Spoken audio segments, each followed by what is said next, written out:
इतना हाई पे क्यों करती हैं कंपनीज, उसका कारण ही बताता हूं।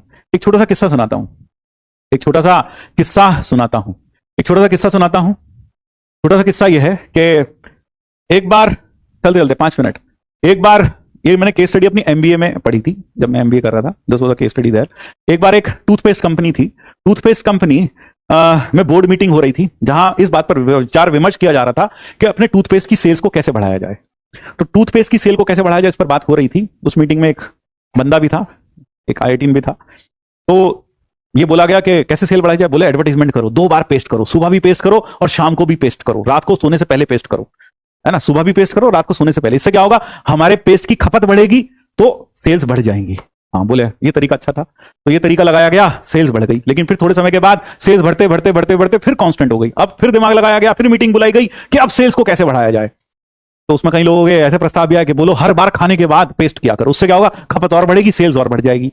लेकिन इस बारे में, हाँ, लेकिन इस बारे में क्या हुआ, इस बारे में भी दिक्कत थी, इस बारे में भी दिक्कत थी। क्योंकि हम ये नहीं कह सकते थे कि भैया हर खाने के बाद रोज ही पूरा दिन ही बच्चा आदमी एक टूथब्रश और पेस्ट लेके बैठा रहे, टूथब्रश करता रहे पूरा दिन, ये भी गलत था। तो वहां पर एक बंदा था जिसने क्या कहा, आप सुनिएगा, उसने क्या कहा, उसने कहा कुछ एडवर्टाइजमेंट मत करो, एडवर्टाइजमेंट में खर्चा होगा, इतने सारे पैसे खर्च होंगे, कुछ मत करो। आप तो क्या करो, वो जो ट्यूब है ना हमारे पेस्ट की, उसका जो आगे जहां से पेस्ट निकलता है ना, उसका डायामीटर बढ़ा दो, उसका डायामीटर बढ़ा दो।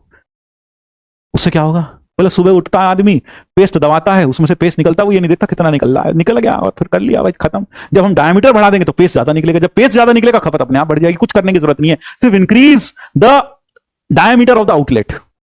अब सोचो, अब जरा सोचो, इस नोवल आइडिया से, इस out of the box thinking से, इस out of the box thinking से कंपनी को मान लो 10 करोड़ का फायदा हुआ, 10 करोड़ का, 50 करोड़ का, कितने का फायदा हुआ मान लो, तो will it hesitate to give an IITian a package, जो आप सुनते हैं, 2 करोड़, है ना, पता नहीं कैसे कैसे पैकेज आप सुनते हैं, तो वो सारे पैकेज देने में क्या कंपनीज को दिक्कत होगी?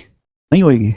Out of the box thinking सोचते हैं, आउट ऑफ द बॉक्स सोच लेते हैं, नया सोचते हैं, ऐसा भी कर सकते हैं, ऐसा भी कर सकते हैं, वैसा भी कर सकते हैं। तो अक्सर बच्चे क्या होते हैं, अक्सर जो बच्चों की गुड ग्रास्पिंग पावर होती है, चीजों को फटाफट समझते हैं, एनालाइज करते हैं, है ना, एक बार में इतनी फोकस्ड होकर पढ़ाई करते हैं कि उन्हें एक बार में चीजें समझ में आ जाती हैं, बार बार रिपीट रिपीट रिपीट नहीं होता। दूसरा क्या, कुछ नया सोचते हैं, ये सवाल कुछ नए तरीके से करते हैं। इसलिए जो ऐसे बच्चे होते हैं, जब हम सवाल 3, 4, 2 तरीके से करते हैं, then they really love it. और जो मूर्ख होते हैं वो कहते हैं हाँ हम तो कंफ्यूज हो गए, 2 तरीके क्यों बता दी, तीसरा क्यों बता रहे, हम और कंफ्यूज हो गए। तो जो गधे होते हैं वो क्या होते हैं, कंफ्यूज हो जाते हैं। लेकिन जो अच्छे बच्चे होते हैं, जो आईआईटी में जाने लायक होते हैं, वो क्या होते हैं, वो जब out of the box thinking चाहते हैं, उन्हें कुछ नया सीखने को मिलता है। अच्छा ये ऐसा भी सोच सकते थे, अरे वाह क्या सोचा यार, मजा आ गया। तो ऐसा वो खुद भी सोचते हैं, सोचने की कोशिश करते हैं। ठीक है, तो दैट इज इट। सभी को मेरी तरफ से जय Shri Krishna, Radhe Radhe. Throw your hands up if you with it, drop it.